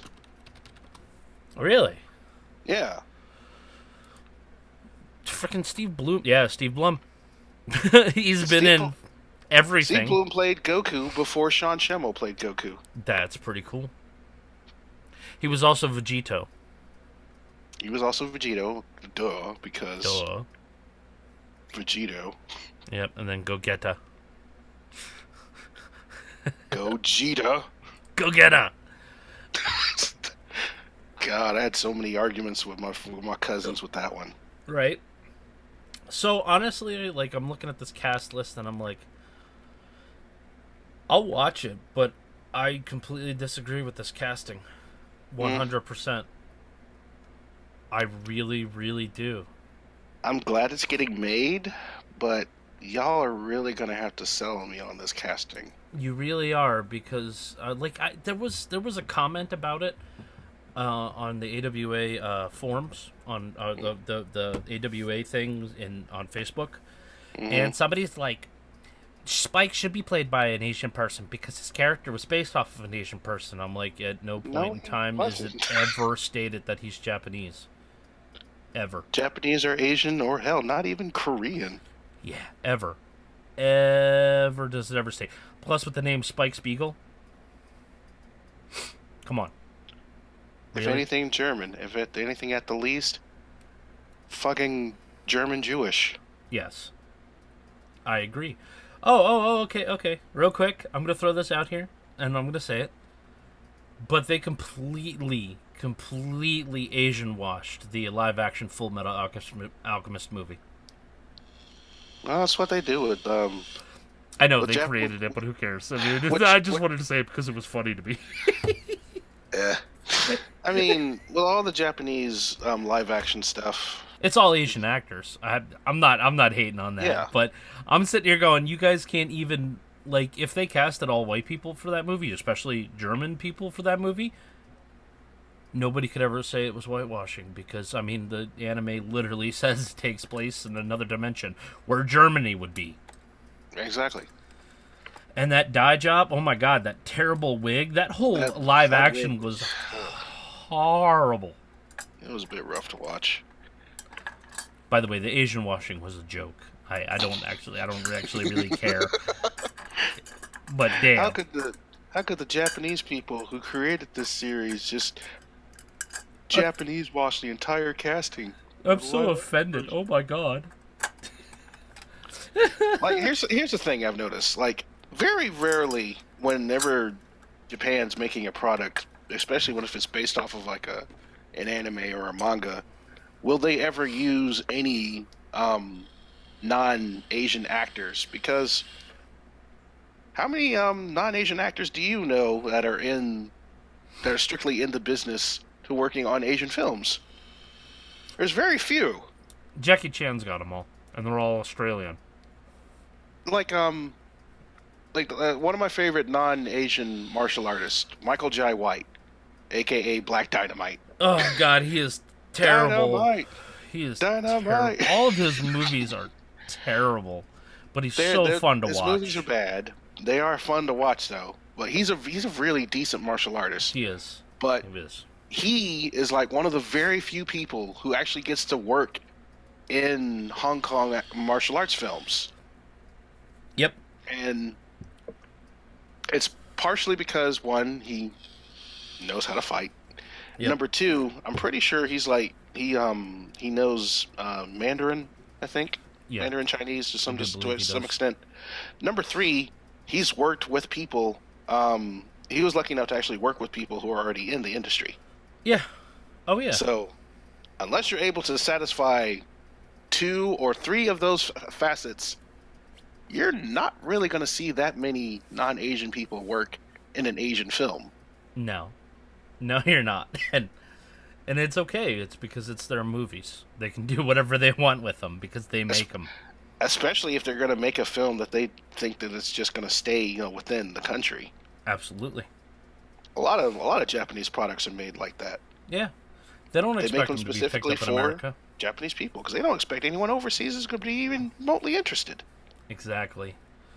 A lot of that stuff is not they when they make it, they don't care about the Western audience. They care about their audience, and then we pick it up because we like it. That's Right. how Japanese anime started over here because some Japanese people immigrated over here and brought some anime, and it just spread like wildfire. Like they made us. It's like when you make something for your audience. If any of you are content creators out there, aren't you the least bit surprised whenever you find that one person who happens to be a fan of your work, but nothing about them says they're a fan of your work? Exactly. I am. I'm like, you're a fan? What? Oh, cool. Like, you like this? You like? Okay. You like this? I drew that, right? Or I made that, right? I made that. Cool. But final word: terrible casting choices for this movie, or for this series. I'm gonna give it a shot, see how it works out. But why is Keanu Reeves not Spike? Why isn't Keanu Reeves even tied to this when we all knew he was first in line? He should have been. I got nothing against John Cho. He's a great actor, but He's not even Japanese, and I hate to say that he's not. He's not Japanese. Literally, it just seems like, oh, you're Asian. Here, play this character. He's like, okay. Does he even know martial arts? Can he even move like Spike? Does he know how to use a gun? Is he even professionally trained for any of this? Are they going to have to train his ass for this? I'm pretty sure he knows how to use a gun, because didn't he play that one dude in X-Men Origins Wolverine? Or am I thinking of another Asian actor? You're thinking of another Asian actor. Yeah. Maybe. Wow, was that racist of me? I'm not trying to say all Asian actors look the same. Just saying, he looks really similar to somebody else who played the guy in the Wolverine. That one dude in the Wolverine movie. God, what was it? What the hell even was his name? I don't know, but I'm looking at the cast. Give me a second here. Hugh Jackman, Levi Schreiber, Danny Houston, Len Collin, Taylor Christ, Ryan Reynolds, will.i.am, Dominic Monaghan, Daniel Henney. Yes, Daniel Henney. That's him. He played Agent Zero. Yes. I don't even remember him being in that movie. He had a very small role. Like, he was a sniper? No, he was the Asian. He was the gun dude in the team, the Weapon X team. Oh. Like, he was literally the gun dude, because Deadpool was the sword dude. Yeah, we don't talk about Deadpool in that movie. We don't talk about that Deadpool. Yeah. Not even Ryan Reynolds talks about that Deadpool. Oh, the only... I legit... Well, I was watching X-Men Origins Wolverine one day, and when that scene came up when they revealed Deadpool to the Wolverine, I legit expected to see the spoiler scene at the end of Deadpool 2. Walks out. Bang, bang! Hey, Wolvie. You're welcome. You're welcome. I'm just cleaning this mess up. It would have made the movie a lot better. Oh, hell yeah, it would have. Oh, God. Okay. So we were going to talk. We were going to talk about Black Lightning this week, but I think we're going to save it because we have a list we want to compile of some of just the best things that Corden or Tobias Wells says in that show, because there are some liners that he pops off. God. And I'm not going to say them because I'm the white guy. So, Tony, can you say the two that we talked about earlier? And we're going to find more that just make us crack up hard, because there was some lines he popped off that I was like looking around for people. I'm like, I didn't say it. Like, and I'm sitting in my room. Like, this guy just pops off with this stuff and just says it without even batting an eye. And I'm like, somebody wrote that line and you had to act it out. And had to firmly believe in those words. Oh, yeah. It was nuts. Man. So we're going to compile a list of some of our favorite lines. And we're going to talk about Black Lightning next week, because give you time to finish the second season. I've already finished the second season. I will say I do love the show still. I do have my issues with it. It's getting better. I like it better than the first season so far. All I'm saying is thank God they fixed Khalil's shitlocks. Oh, God. Because they looked terrible in the first season. There's a right way and a wrong way to do dreads, and his dreads in the first season was definitely the wrong way. But we're going to wrap it up with the subject that we avoided about the Twitch streamer. Mm-hmm. This one was okay. Remember we discussed cosplay and how we feel towards people. We've actually never discussed it on this. We've never talked about it. We never did it on the podcast. Nope. All right, yeah, but me and you, I know personally, we've discussed how we feel about cosplay and how anybody and everybody can be a part of it, like. Mm-hmm. And I haven't read the entire story of it. You probably have read it before more than I do, but what I know of it is there's this cosplayer who's also a Twitch streamer. Okay. I have it pulled up. Or So all right, Twitch you go streamer ahead. named Kara Pups has been booted from the platform after putting on blackface makeup to cosplay a video game character. She is a Lithuanian streamer, okay? Not even from our country.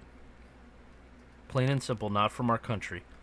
So, honestly, they don't teach American history in other countries. It's not their job. They teach their country's history. And she was cosplaying a character from Apex Legends, and she put on more or less tanner to darken her skin to look like the character. Now, Lifeline is the character from Apex Legends. Mm-hmm. And everybody's like, "Oh my God, it's blackface!" And she got suspended for 30 days. She was found to be in violation of Twitch's hateful conduct and harassment policy, which bans any content or activity that promotes, encourages, and facilitates discrimination, degeneration, objectification, harassment, or violence based on race or other factors. I am gonna say that the most offensive thing about this is the makeup job. And not because she's putting on blackface, it's because it looks terrible. Yeah.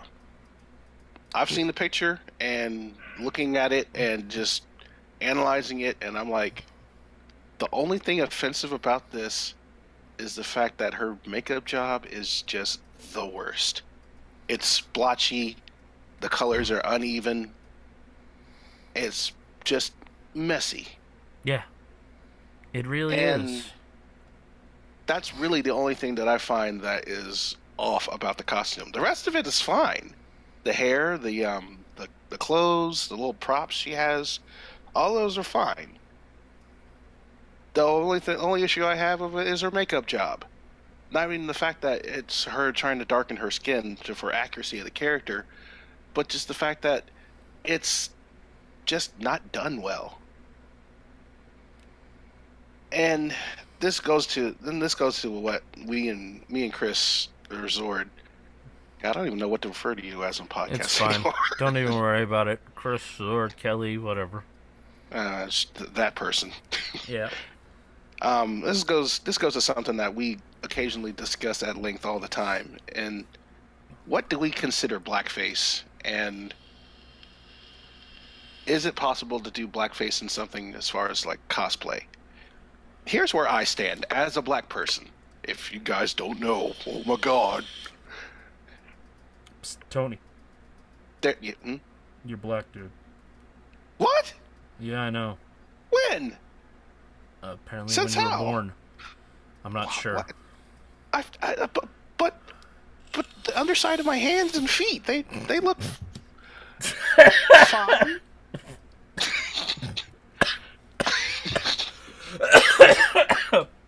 I was vaping. I interrupted his vape. I combo broke his vape. So, okay. Go ahead. continuing on. Like, as a black dude, I can obviously tell what blackface looks like. I've seen plenty of examples for it.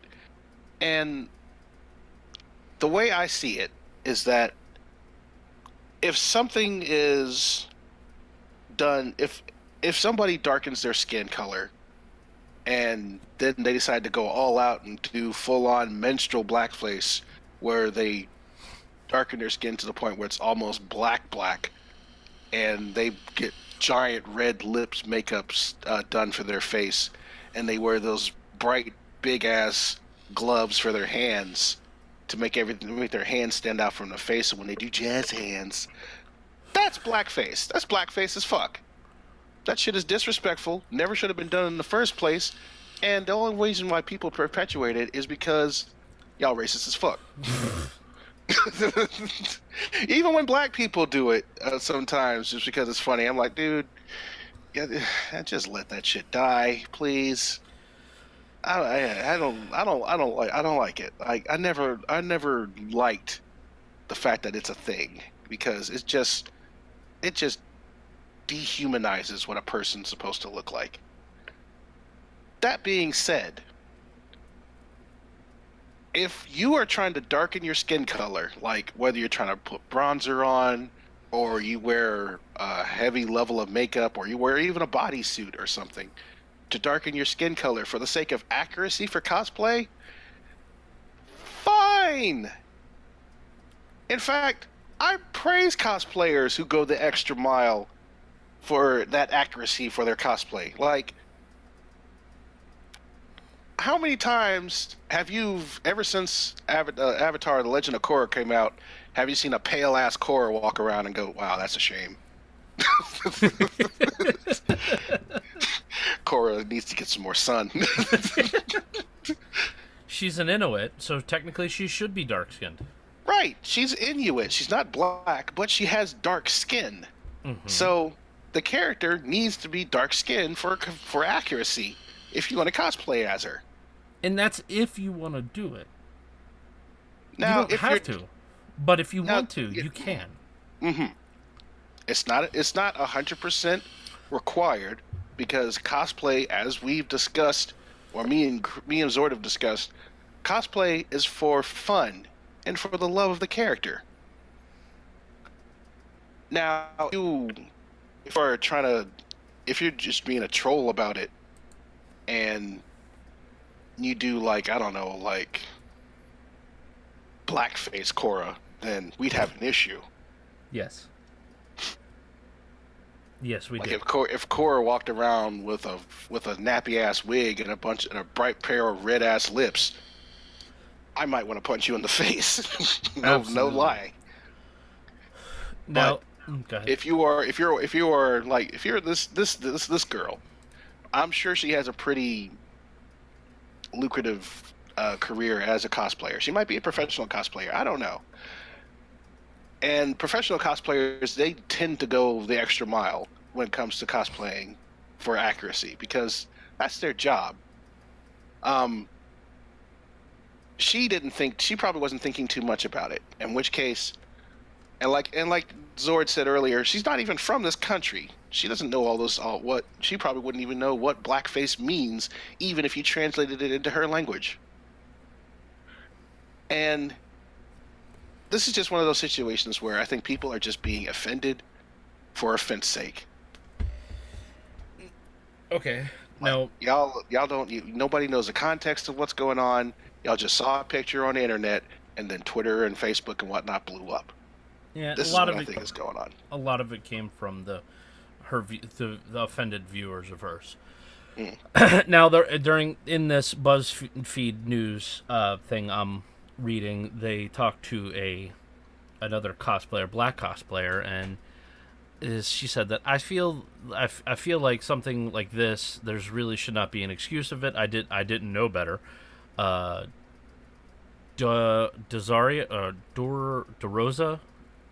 you know what? I'm butchering her name. I'm not even going to try. And it's just because Dorase. There we go.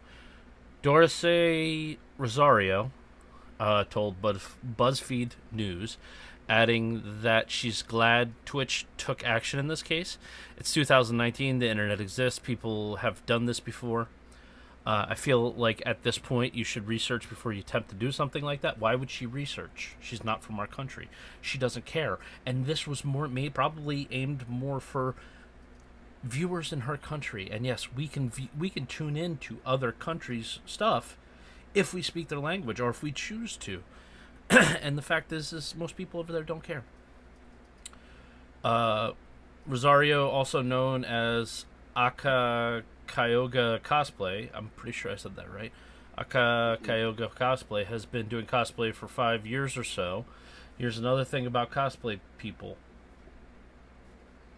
I've been cosplaying for 10, 15 years now, and I don't do very many, but when I do, I have fun with it. She often spoken on panels about race and cosplay, and at this point, it's all just getting tiring, she said. For someone to take their own skin color and wear it as a costume, for someone to take our skin color and wear it as a costume, then wipe it off at the end of the day, that's so disrespectful, she says. They don't live They don't live by day-to-day struggle. It's not about the struggle. It's about being accurate to the character. Like, I get her point, but at the same time, it's being accurate as to the character. She said that there's double standards in the community, and she, like other black cosplayers, often get berated for cosplaying as white or Asian characters. She once cosplayed as Diva, her favorite character from Overwatch, but the harassment was so bad she retired the costume. Comments ranged from being told she couldn't wear the costume to racist slurs, not slut, I apologize, slurs. When I probably, yeah, probably that was a comment at one point. When I pick a character I want to deploy, she said deploy, which is, that choice of wording annoys me, and not under the reason that she used the word deploy. I think it is worth being. Is it worth being berated on the internet to cosplay someone who isn't black? She said, if someone wants to cosplay a character of different race, the answer is easy. Just skip the skin tone. For me, the costume isn't your skin color. It is the costume that you put on your body. It is the wig you put on your head. It's for the love. It's your love for the character. Amen. Yeah, but at the same time, if you want to darken it and get accurate, do it. Just do it respectfully. And smooth that shit out, because that looks terrible. Yeah. If you can't apply makeup to your body to where it looks smooth and natural, get some help to do it. Yeah. And then even if you feel like remotely uncomfortable about the idea, discuss it with like your Twitter, you just discuss it with your followers, people who know you, and be like, am I gonna be racist for doing this? Should I maybe just wear the outfit and not darken my skin or whatnot? So you have, I guess, I don't know, that kind of safe security blanket. Yeah. But even then, at this point, it's kind of like, if cosplay is for everyone, then if people are serious about it and trying to do something for its accuracy's sake, who do we give a pass to, and who do we say you can't do that to? Yeah.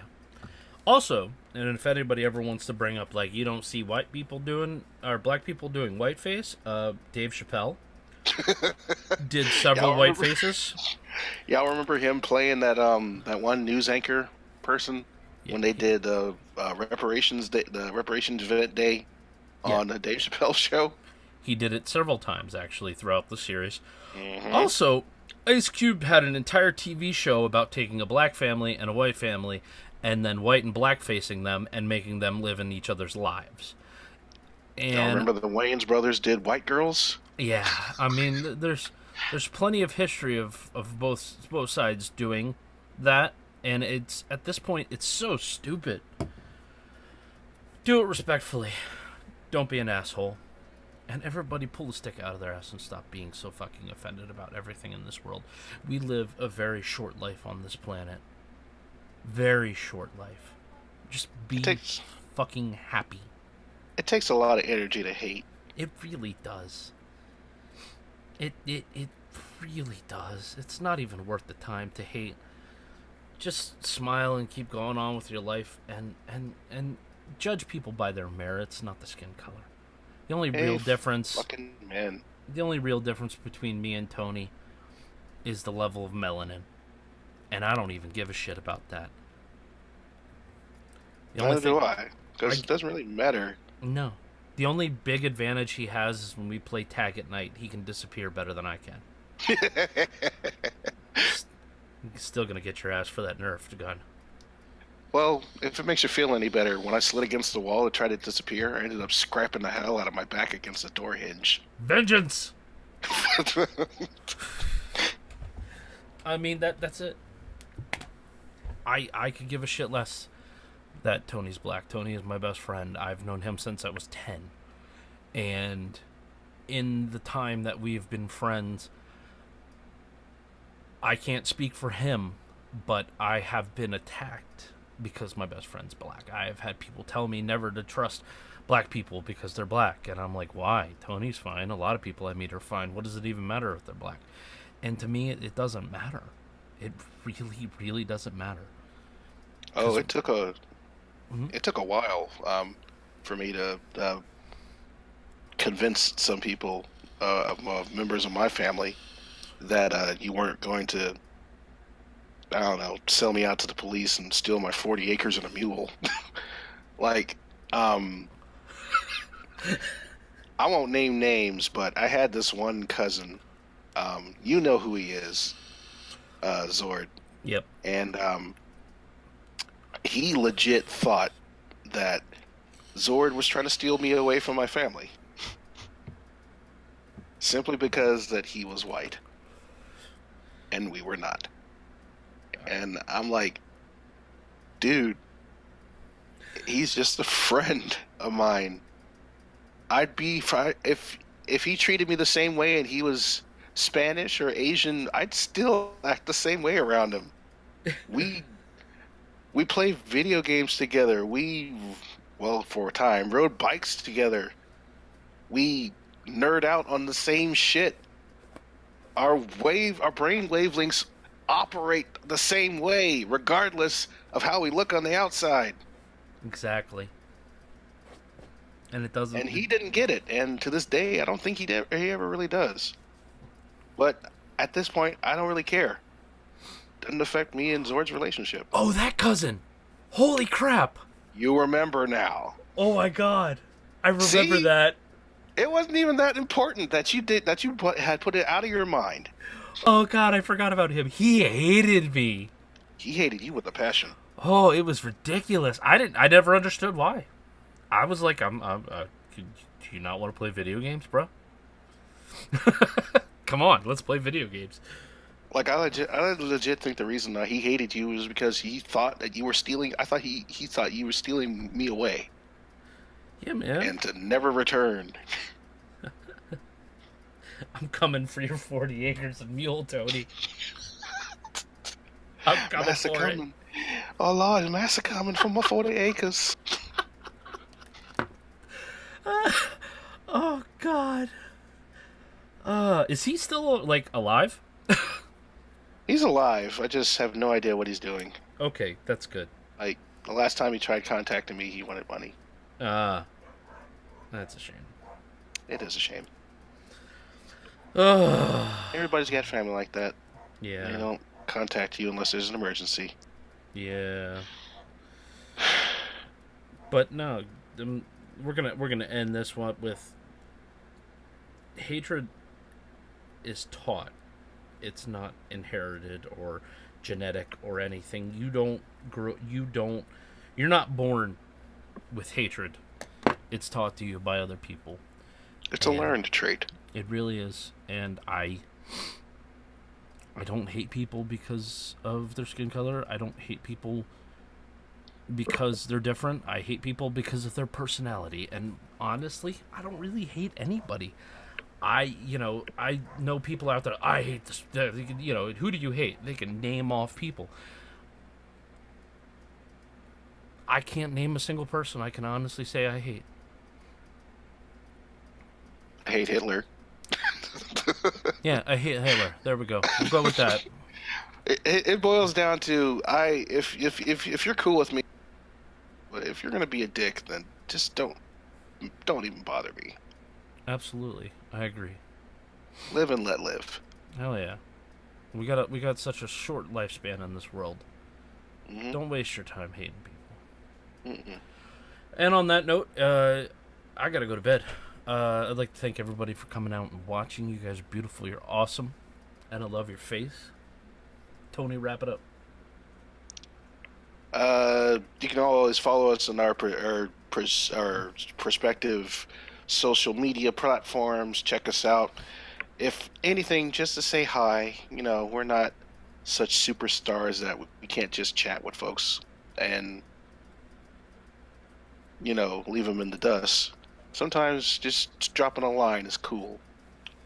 But if all else fails, always remember, don't sweat the petty things and don't pet the sweaty things.